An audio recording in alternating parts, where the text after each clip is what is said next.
Coba melanjutkan cerita dari episode sebelumnya ya. Semoga kalian suka. Namun pada saat ini tubuh utama Sioyan yang retreat di kabin Bahtera perlahan membuka matanya. Cahaya biru di tangannya berkedip, yang menunjukkan bahwa alam dewa kekacauan menyelenggarakan pertemuan. Apakah itu panggilan lagi? Ucap Sioyan sedikit mengernyit. Saat ini dia memasuki kedalaman ujung utara dan tidak dapat dihindari bahwa sesuatu akan terjadi. Namun hal baiknya ada ratu di sisinya. Juga ada klon suci yang kekuatannya cukup kuat. Jadi seharusnya tidak ada masalah besar bagi tubuh utama Sioyan memasuki alam dewa kekacauan. Pertemuan di alam dewa kekacauan sangat misterius, dan Sioyan bahkan mendapatkan banyak informasi dari dunia luar melalui ingatannya.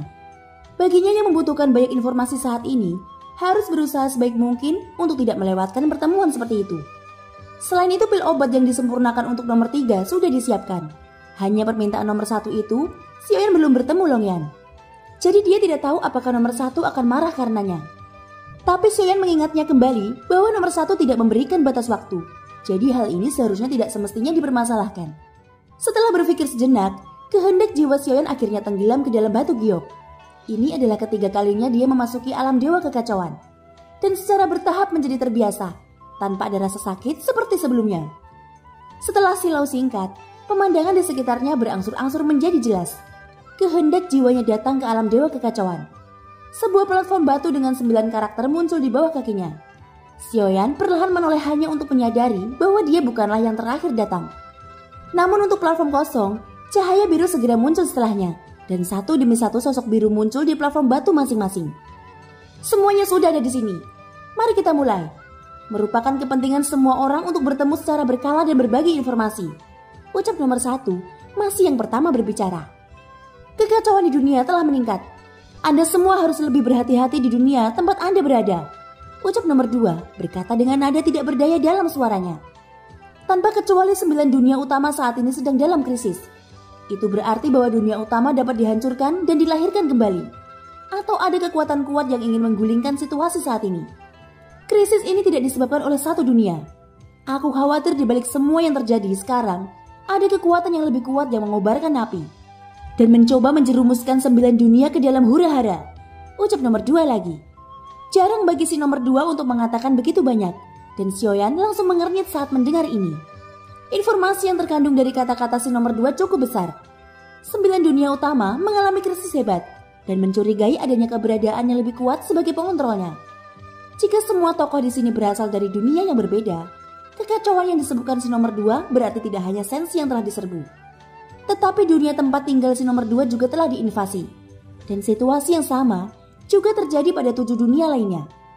Aku setuju dengan apa yang dikatakan nomor 2. Itu karena dunia tempat tinggalku telah diserang selama ribuan tahun. Ucap nomor 3 menjelaskan situasi dunianya. Ya, sejauh yang aku tahu, Sensi juga menderita karena invasi Taisu. Itu juga terjadi di dunia lain. Jika ini terjadi pada 9 dunia, sepertinya situasi ini bukan kebetulan.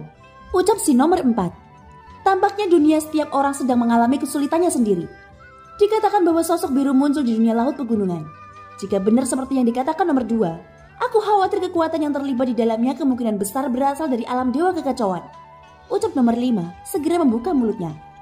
Sioyan langsung terkejut setelah mendengar kata-kata itu. Awalnya dia berpikir bahwa sosok biru yang tidak dikenal ini hanya ada di Sensi. Bahkan sebelumnya, Sioyan berpikir bahwa hanya Sensi yang menghadapi invasi dan pergolakan dunia. Namun ketika mendengar mereka, dia menjadi mengerti bahwa dunia lain selain Sensi juga memiliki situasi sulitnya sendiri. Sosok nomor 2 ini seharusnya datang dari dunia yang sangat kuat, dan kekuatannya sendiri pasti sangat kuat. Bahkan di dunia miliknya sendiri, dia mungkin menjadi eksistensi tingkat atas. Gumam dalam hati Sioyan. Dia mengingat kesannya tentang nomor 2, yang selalu terburu-buru pergi sebelumnya. Tentu saja apa yang paling ingin diketahui Sioyan adalah tentang identitas si nomor 6. Setelah kembali ke Sensi, dia menjadi semakin curiga terhadap nomor 6. Dia merasa bahwa si nomor 6 mungkin bukan berasal dari Sensi. Jika demikian, maka pengakuannya sebagai eksistensi dari dunia Sensi merupakan kebohongan. Bahkan sangat mungkin datang dari sisi berlawanan. Dan kemungkinan menjadi musuh akan sangat tinggi. Tetapi saat ini, Sioyan tidak berniat membuka mulutnya untuk menguji nomor 6. Itu karena beberapa informasi masih memerlukan konfirmasi lebih lanjut. Ada total 9 sosok termasuk dia di sini, yang sesuai dengan 9 dunia utama yang disebutkan oleh si nomor 2. Jika demikian, Karena Xiaoyan berasal dari Sensi, maka identitas nomor 6 patut dicurigai lebih dalam. Sekarang Sensi juga menderita karena invasi Taisu. Aku mendengar bahwa makhluk tertinggi telah kembali. Tetapi sejauh ini, dia tidak memiliki kekuatan untuk mengambil tindakan terhadap penyerangan dunia Taisu. Ucap nomor 6 akhirnya membuka mulutnya. Xiaoyan tercengang lagi. Kalimat yang dikatakan nomor 6 benar-benar valid. Ratu Kuil Kuno belum bergerak. Meskipun klan Yuanzhan membantai banyak prajurit Taisu, masalah ini tidak berdampak banyak pada Taisu itu sendiri. Setidaknya Taisu masih mendominasi di kehampaan laut barat Sensi, dan dengan cepat mengumpulkan sumber daya untuk memperkuat dirinya sendiri. Tidak ada kecacatan dari apa yang disampaikan nomor 6 seolah-olah dia berasal dari Sensi. Bahkan dia bisa mengetahui situasi Taisu setelah menyerang Sensi secara real time. Tidak banyak orang di Sensi yang dapat mengetahuinya. Untuk bisa mengetahui situasi secara real time, kecuali jika dia berasal dari Sensi, dia pasti eksistensi yang sangat kuat. Xiaoyan sudah menguji sang ratu sebelumnya. Sejauh ini, tampaknya kemungkinan nomor 6 menjadi sang ratu sangat kecil. Meskipun ratu berada di atas Xiaoyan dalam hal akal, tetapi ketika ratu berhadapan dengannya, dia menunjukkan ketulusan yang meyakinkan. Jika diisyaratkan sebelumnya bahwa sang ratu adalah si nomor 6, tidak mungkin untuk terus menyembunyikannya dari Xiaoyan mengingat karakter sang ratu. Lagi pula itu tidak akan bermanfaat bagi kedua belah pihak. Jadi identitas si nomor 6 masih cukup misterius. Adapun si nomor 7 dan nomor 8, mereka memilih diam tanpa informasi berharga. Ada kekacauan di 9 dunia utama pada waktu yang hampir bersamaan. Aku tidak berpikir itu kebetulan. Tetapi untuk dapat mengoperasikan 9 dunia utama, apakah benar-benar ada kekuatan seperti itu? Ucap Xiaoyan setelah jeda. Tentu saja itu ada. Tidak peduli dari dunia mana kamu berasal. Tidakkah kamu memperhatikan bahwa beberapa eksistensi teratas yang pernah ada telah menghilang entah kenapa dia mati? Sebagai makhluk tertinggi di dunianya, apakah kamu percaya mereka bisa mati begitu cepat? Tapi jika mereka tidak mati, kemana mereka pergi? Ucap nomor 2 menjawab pertanyaan yang telah dia pikirkan dengan hati-hati. Xiaoyan juga memikirkan pertanyaan ini sebelumnya. Apakah itu Zuzang atau Shizun? Kekuatan mereka telah mencapai puncak dunia. Tidak peduli apa rencana atau tata letaknya, dari pengetahuan Xiaoyan saat ini, jalan kematian memang tempat yang dipertanyakan. Sekarang setelah mendengar kata-kata dari nomor 2, Xiaoyan tidak bisa menahan keterkejutannya. Kemungkinan seperti itu mungkin tidak mustahil. Terlebih lagi sang ratu juga sudah menyebutkannya bahwa dia tidak percaya dengan matinya Chen Shenyuan. Mungkinkah rencana ini telah melampaui imajinasi Xiaoyan? Dengan kata lain, semuanya hanyalah sebuah drama yang disutradarai oleh orang-orang kuat ini karena bosan. Xiaoyan memikirkannya dengan hati-hati. Ekspresinya saat ini tidak lagi digambarkan sebagai keterkejutan. Jika dia menebaknya sendiri, mungkin dianggap tidak mungkin pada levelnya. Tapi orang yang berbicara adalah si nomor 2. Jika kekuatannya benar-benar kuat, kredibilitas kata-kata seperti itu akan menjadi jauh lebih tinggi dilihat dari pengalamannya. Dan kemungkinan seperti itu memang ada. Termasuk kita bisa datang ke sini. Keberadaan alam dewa kekacauan sudah lebih tinggi dari 9 dunia utama. Jadi bukan tidak mungkin bahwa masih ada dunia lain yang bahkan lebih tinggi dari alam dewa kekacauan. Tentu saja ini hanya tebakanku. Tidak ada cara untuk memastikannya. Kamu bisa mendengarkannya saja, dan kamu tidak harus mempercayainya. Ucap si nomor 2 kembali. Apa yang kamu katakan memang mungkin. Ucap si nomor 1 tiba-tiba berkata. Xiaoyan tersenyum pahit. Dia benar-benar merasa terguncang oleh informasi tersebut. Jika demikian maka semua yang dia alami, semua pandangannya tentang kehidupan, tentang semua tingkat kekuatan, dan bahkan tingkat dunia digulingkan lagi dan lagi. Perasaan ini bahkan membuatnya meragukan keaslian seluruh dunia. Zuzang adalah makhluk tertinggi di dunia Sensi. Menurut apa yang dikatakan si nomor 2, bagaimana mungkin dia bisa mati tanpa menderita luka serius? Jika memikirkannya dengan hati-hati, mustahil bagi orang yang begitu kuat akan mati begitu cepat. Itu sangat tidak masuk akal. Xiaoyan memikirkannya sebelumnya, tetapi dia tidak meragukannya. Ini karena jika Zuzang benar-benar tidak mati, lalu kemana dia pergi? Dan apa tujuannya meninggalkan semua hubungan, kerabat serta teman-temannya? Saat ini Xiaoyan benar-benar ingin tahu bagaimana kekuatan mantan makhluk tertinggi di 9 dunia utama. Ngomong-ngomong, aku mendengar bahwa Sensi memiliki makhluk tertinggi yang bernama Zuzang. Aku tidak tahu tingkat kekuatan apa yang telah dicapai oleh Zuzang yang legendaris itu. Ucap Xiaoyan menoleh untuk melihat nomor 6 dengan nada ingin tahu. Dia sengaja menggunakan pertanyaan ini untuk menguji lebih lanjut tentang identitas nomor 6. Begitu kata-kata Xiaoyan keluar, para tokoh biru lainnya menoleh ke arah nomor 6. Pertanyaan yang diajukan Xiaoyan bukanlah rahasia. Menurut rumor, Zuzang sudah sangat dekat dengan level puncak yang diketahui sejauh ini. Namun tidak ada yang tahu apakah itu benar-benar tercapai atau tidak. Lagi pula Susang sudah lama mati dan banyak hal belum diverifikasi. Ucap si nomor 6. Bukankah benar bahwa Susang pernah menjadi eksistensi teratas di antara 9 dunia? Tanya Xiaoyan berpura-pura tidak memahami Susang sama sekali. Pada saat ini dia hanya berharap bahwa nomor 1 tidak akan menunjukkannya. Hanya nomor 1 yang tahu dari mana 8 dari mereka berasal dan di dunia mana mereka berada. Jadi selama dia mau, dia bisa menunjukkan Xiaoyan dengan satu kata. Tetapi dalam komunikasi semacam ini, sepertinya tidak ada informasi yang pernah terungkap. Tampaknya bagaimana komunikasi di antara orang-orang hanya akan dipandu olehnya, dan informasi itu sepenuhnya dikomunikasikan oleh mereka sendiri. Dengan kata lain, nomor 1 tidak akan memilih ikut campur. Meskipun Susang kuat, dia hanya dianggap sebagai eksistensi teratas di salah satu 9 dunia utama. Sedangkan menilai dari catatan dan rumor, makhluk tertinggi di dunia Dewa 9 Langit seharusnya lebih kuat darinya. Tetapi makhluk tertinggi yang telah dikabarkan tersebut sudah mati jauh sebelum Susang dan tidak pernah terlihat lagi sejak saat itu. Ucap si nomor 6. Makhluk tertinggi dari alam Dewa 9 Langit. Jika demikian, maka di 9 dunia utama ada orang-orang kuat seperti Susang. Ucap Xiaoyan. Tetapi mereka tidak pernah bertarung satu sama lain dan mereka tidak dapat mengetahui kekuatan pastinya. Ucap si nomor 6. Karena Sensi memiliki orang yang kuat seperti Susang, dia tidak perlu takut akan invasi. Ucap Xiaoyan tidak lupa menggunakan kalimat ini untuk menutupi kepura-puraannya. Mantan makhluk tertinggi Sensi telah mati, dan yang muncul sekarang hanyalah reinkarnasinya. Kekuatannya tidak lagi seperti dulu, dan tidak mungkin memiliki kekuatan untuk mengubah situasi. Ucap si nomor 6. Xiaoyan sedikit mengernyit ketika mendengar ini. Dia tidak dapat menemukan kekurangan dalam kata-kata nomor 6. Mungkinkah nomor 6 benar-benar orang kuat dari Sensi? Gumam Xiaoyan merenungkan di dalam hatinya. Meskipun informasi ini bukan rahasia, jika dia bukan dari Sensi, tidak mungkin mengetahuinya dengan begitu jelas. Xiaoyan tidak berniat untuk mengajukan pertanyaan lagi. Terlalu banyak pertanyaan akan setara dengan mengungkapkan niatnya. Ngomong-ngomong, pil obat yang dipercayakan nomor 3 sudah disempurnakan, dan aku akan meneruskannya ke nomor 1. Ucap Xiaoyan segera mengubah topik pembicaraan dan berhenti membahas Susang. Percuma membicarakan situasi seperti ini sekarang, jadi dia harus lebih banyak mendengarkan dan berbicara lebih sedikit. Kamu melakukannya dengan sangat cepat. Sungguh menakjubkan. Terima kasih.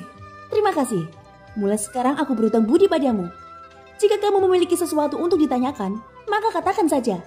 Ucap si nomor 3 tiba-tiba membuka mulutnya dengan sangat gembira. Ini hanya masalah mengangkat tanganmu. Ucap Xiaoyan dengan ringan. Dengan cara ini, dia memiliki posisi tertentu di benak semua orang. Setidaknya mereka harus ingat bahwa Xiaoyan adalah seorang alkemis dengan pangkat tinggi. Nomor 9, aku juga punya pil obat di sini. Aku ingin tahu apakah aku bisa menyusahkanmu untuk mencoba menyempurnakannya. Selama kamu berhasil, aku bisa menukarnya dengan bantuan ataupun barang.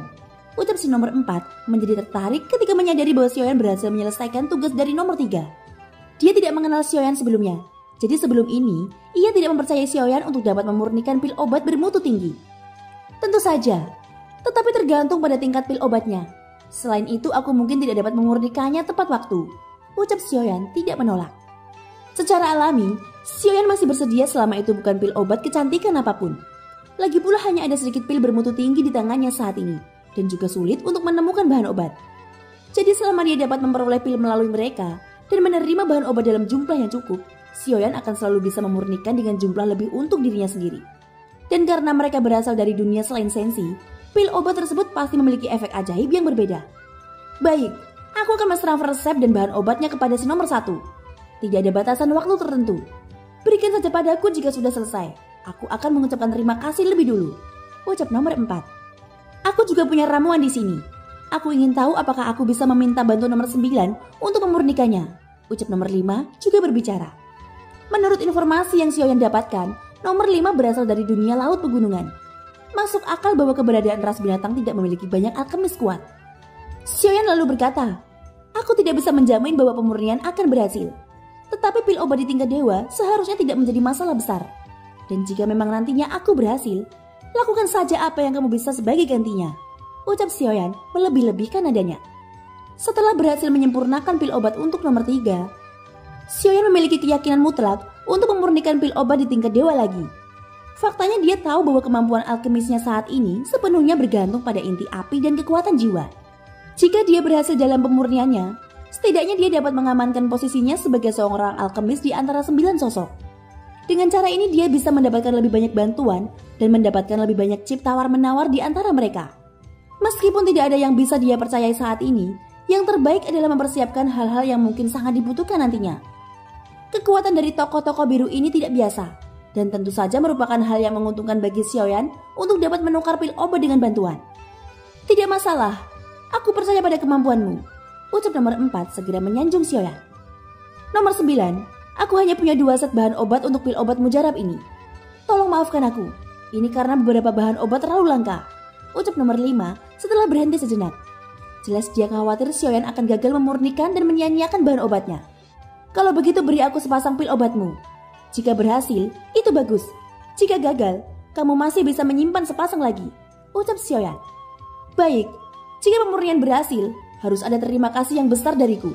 Dan itu bisa ditukar dengan bantuan, ucap nomor 5 sangat memuji keputusan Xiaoyan. Dengan cara ini maka hanya ada satu kesempatan, yang artinya tidak ada toleransi kesalahan. Hal itu secara alami akan membuktikan tingkat keterampilan alkemis pemurnian Xiaoyan. Ya, jangan khawatir, aku akan melakukan yang terbaik, ucap Xiaoyan. Nomor 1, aku benar-benar minta maaf, barang yang kamu percayakan belum ditemukan, ucap Xiaoyan melanjutkan. Tidak apa-apa, berikan saja ketika kamu menemukannya. Jangan khawatir, ucap nomor 1. Ya, aku akan mencari secepatnya, ucap Xiaoyan. Setelah berbicara, Xiaoyan memilih untuk tetap diam. Dia masih berpikir bahwa terlalu banyak bicara tidak ada gunanya, dan diam adalah emas. Setelah menyerahkan beberapa komisi satu sama lain, Xiaoyan menemukan bahwa nomor 7 memiliki komisi paling banyak, dan tampaknya itu adalah barang, bahan, dan bahkan senjata langka. Adapun si nomor 8, dia memiliki keahlian menempa senjata dan seterusnya. Statusnya di sini seharusnya menjadi pengrajin ahli yang kuat. Tentu saja bukan tidak mungkin bahwa dia seperti Xiaoyan, yaitu menonjolkan sesuatu yang menurutnya perlu saja. Untuk semua tokoh di sini, tampaknya hanya sebatas saling menguntungkan. Apa tujuan mengumpulkan semua orang di sini masih terbuka untuk diskusi. Dikatakan bahwa nomor 1 mengenal Xiaoyan, dan Xiaoyan juga mengenalnya. Xiaoyan berpikir keras, tetapi pada pertanyaan tentang identitas ini, dia tidak bermaksud untuk terus bertanya. Apakah dia mengetahuinya atau tidak, itu tidak begitu penting saat ini. Dibandingkan dengan identitas si nomor 1, yang perlu diklarifikasi sekarang sebenarnya adalah apa tujuan datang ke alam dewa kekacauan. Apa arti sebenarnya dari pertemuan ini? Sama sekali tidak mungkin hanya bertukar informasi dan barang satu sama lain. Pada saat ini setelah semua orang diam, si nomor 1 akhirnya membuka mulutnya untuk berkata, apakah sudah berakhir untuk semua orang? Sekarang izinkan aku mengatakannya. Aku tidak menjelaskannya kepada kalian karena kita tidak cukup orang. Pertemuan ini selalu bertukar item dan informasi satu sama lain. Namun semua orang harus tahu bahwa aku mengumpulkanmu di sini lebih dari itu. Tidak sedikit sosok biru yang berkumpul di alam dewa kekacauan, dan beberapa bahkan telah membentuk pasukan. Seperti yang aku katakan sebelumnya, 9 dunia sekarang adalah arus bawah. Arus bawah ini kemungkinan besar berasal dari alam dewa kekacauan. Tentu saja itu dapat mempengaruhi 9 dunia utama. Tingkat arus bawah ini lebih besar dari yang dibayangkan. Karena kita tidak dapat mengubah arus bawah yang mempengaruhi 9 dunia, maka kita juga akan menjadi salah satu arus bawah dan bergerakan ke arah tertentu. Satu hal bukanlah rahasia, karena semua orang bisa datang ke alam dewa kekacauan ini, tidak peduli apa kekuatanmu yang sebenarnya. Kalian semua memiliki kemampuan untuk melakukan perjalanan ke seluruh dunia. Kalian semua adalah makhluk yang diakui oleh pohon dunia. Untuk dikenali oleh pohon dunia dan datang ke alam dewa kekacauan ini, kamu pasti memiliki kemampuan untuk mengubah aliran waktu yang panjang. Kita harus melakukan beberapa hal secara bertahap, ucap si nomor 1. 8 sosok biru lainnya semuanya menghadap nomor 1. Bahkan Xiaoyan menoleh dalam sekejap. Inilah yang paling ingin dia ketahui, apa tujuan pertemuan mereka di sini. Tanpa diduga nomor 1 memilih mengatakannya. Tapi itu sangat samar dan bahkan Xiaoyan tidak bisa mengerti banyak. Apa yang dia katakan tidak cukup tepat. Tentu saja beberapa hal tidak mungkin diungkapkan dengan kata-kata. Lalu apa yang harus kita lakukan? Tanya si nomor 3 setelah terdiam beberapa saat. Lakukan semua hal yang benar. Pertama-tama aku ingin tahu ada berapa banyak dari kalian yang setuju dengan invasi dunia dari dunia luar. Masing-masing dari kalian dapat mengirimkanku transmisi suara secara langsung. Apakah kamu mendukungnya atau tidak? Ini akan menjadi sebuah rahasia. Tidak seorang pun kecuali aku yang tahu. Pilih sekarang, ucap si nomor 1. 8 sosok termasuk Xiaoyan jatuh ke dalam perenungan singkat. Butuh waktu lama sebelum dapat menentukan dan mentransmisikan suara. Mendukung atau menentang? Pertanyaan ini benar-benar agak mendadak. Untuk sesaat, Xiaoyan tidak tahu bagaimana membuat pilihan. Dia secara alami menolak hal ini di dalam hatinya. Tetapi pada saat ini dia tiba-tiba memiliki ide yang berani. Mungkin ada beberapa resiko dan masalah yang tidak perlu. Tetapi itu adalah salah satu cara untuk menyembunyikannya dirinya saat ini, yaitu memilih untuk mendukung invasi. Dalam waktu singkat, Xiaoyan memiliki banyak pemikiran di benaknya. Apakah dia mendukung atau menentangnya, itu tidak terlalu masuk akal. Ini karena dia tidak tahu identitas sebenarnya dari beberapa orang yang dia lihat sekarang. Xiaoyan ingin mencoba berdiri di sisi yang berlawanan. Dengan cara ini, bisakah dia melihat lebih banyak siapa musuhnya? Aku telah menerima suara dari kalian semua, dan hasilnya benar-benar mengejutkan. Tidak termasuk aku. 4 memilih mendukung invasi, dan 4 lainnya memilih menentang invasi, ucap si nomor 1 setelah beberapa saat. Hasil ini adalah sesuatu yang tidak pernah dia duga. Dengan cara ini, jika Xiaoyan tidak dihitung, ada 3 dunia utama yang mendukungnya untuk diserbu. Jika mereka tidak curang dan berpura-pura, ketiganya sama saja dengan memberontak melawan dunianya sendiri. Tapi hasil imbang ini di luar dugaan Xiaoyan. Tanpa mengetahui situasi spesifiknya, dia tidak dapat memberikan komentar. Adapun pilihan Xiaoyan untuk mendukung, itu hanya keputusannya yang dia buat sesuka hati. Dia hanya ingin melihat apakah dia akan melihat lebih banyak pengetahuan jika dia pergi ke arah lain. Ini hanya pemungutan suara sederhana. Kamu tidak perlu memperdulikannya. Selanjutnya, ada tugas untuk semua orang, ucap nomor 1. Tugas? Xiaoyan terkejut sejenak. Deskripsi ini menunjukkan bahwa kekuatan nomor 1 melampaui 8 dari mereka, dan dia bahkan menjadi pemimpin terkuat di sini. Tapi semuanya jangan khawatir. Tugas yang aku berikan kepadamu tidak dipaksakan. Itu sepenuhnya secara sukarela. Tentu saja setiap kali kamu menyelesaikan tugas tersebut, kamu bisa mendapatkan hadiah misterius, ucap si nomor 1. Setelah mendengar hadiah misterius, semua orang menjadi tertarik. Adapun hadiahnya, itu akan ditentukan sesuai dengan kesulitan tugas yang masing-masing memiliki nilai tertentu. Tugas pertama adalah dari dunia Dewa Iblis kuno yang paling kacau di antara 9 dunia. Ada pertempuran antara yang abadi dan iblis. Hanya ada satu tujuan dalam tugas ini, yaitu untuk memenangkan hadiah utama dan mendapatkan dagger kuno, ucap si nomor 1. Semua orang yang mendengar kata-kata itu langsung terdiam sejenak. Berjuang untuk dagger kuno antara yang abadi dan iblis. Xiaoyan mengulangi kata ini di dalam hatinya. Sepertinya itu adalah pertempuran kacau tingkat tinggi. Kamu dapat berpartisipasi secara sukarela. Tentu saja apakah kamu berpartisipasi atau tidak, itu tidak akan terungkap, ucap si nomor 1 kembali. Dia masih memahami bahwa yang paling dikhawatirkan semua orang di sini adalah pengungkapan identitas mereka sendiri. Apakah kamu tahu apa fungsi dari dagger kuno tentang makhluk abadi dan iblis ini? Tanya si nomor 2. Mereka yang telah memperoleh dagger ini akan dikenali oleh dunia Dewa Iblis kuno dan dapat memperoleh energi dunia di dalamnya. Selain itu dagger ini juga memiliki 3 jenis teknik abadi dan iblis, ucap si nomor 1 menjelaskan. Xiaoyan mengerutkan kening ketika mendengar ini. Godaannya terlalu besar, yang secara langsung akan menarik minat para pakar kuat. Dengan begitu tidak akan mudah untuk memenangkan kejuaraan. Tapi dia tidak tahu apakah itu kebetulan atau apa. Sepertinya semua kejadian mengikuti tindakan Xiaoyan, membawanya memasuki dunia Dewa Iblis kuno. Saat ini hanya sang ratu yang mengetahui niatnya. Jadi itu seharusnya hanya kebetulan. Tidak mungkin bagi sang ratu mengungkapkannya kepada siapapun. Apa yang disebut kebetulan hanyalah keberuntungan. Semua yang terjadi sepertinya berhubungan dengannya. Dan ini adalah salah satu kemampuan keberuntungan. Kali ini 2 Raja Roning Yao dan Tianxun dari Istana Surga Manusia telah pergi ke dunia Dewa Iblis kuno. Xiaoyan awalnya berencana pergi ke dunia tersebut untuk berlatih terlebih dahulu. Dan pada saat yang sama mencari peluang untuk menyingkirkan 2 Raja Roh. Tapi dia tidak pernah menyangka bahwa dia akan memiliki alasan lain untuk pergi ke dunia Dewa Iblis kuno. Selain itu mereka yang menyelesaikan tugas mengatakan sebelumnya bahwa aku akan memberikan hadiah misterius di sini. Sehingga kamu dapat berpartisipasi secara aktif, ucap si nomor 1. 8 tokoh lainnya memilih diam dan tidak tahu apa yang dipikirkan pihak lain. Baiklah, kalian bisa memutuskannya sendiri. Pertemuan ini sudah selesai, ucap si nomor 1 segera berkata. Dia tidak ingin ada yang mengungkapkan pendapatnya. Setiap orang memiliki pemahaman diam-diam dan tidak ada yang berbicara. Pertemuan kali ini akhirnya dinyatakan berakhir. Kemudian sosok biru menghilang satu demi satu dari platform melingkar. Nomor 9. Aku akan mentransfer resep dan bahan obat ke si nomor 1. Tolong, ucap nomor 4 kepada Xiaoyan sebelum pergi. Milikku juga dipindahkan ke nomor 1, ucap nomor 5 juga segera berkata. 2 komisi datang sekaligus, tapi untungnya tidak ada batasan waktu untuk mereka. Jadi Xiaoyan bisa menyempurnakannya selama dia punya waktu. Xiaoyan yang terakhir datang ke grup ini, jadi sekarang dia memiliki kesempatan untuk membangun kepercayaan. Namun Xiaoyan masih harus memanfaatkan kesempatan itu. Pada saat ini, dia segera meninggalkan alam dewa kekacauan. Nomor 1 mentransfer semua kepercayaan si nomor 4 dan si nomor 5 ke dalam batu giok Sioyan. Dan Sioyan juga menyerahkan pil peremajaan milik nomor 3 kepada nomor 1.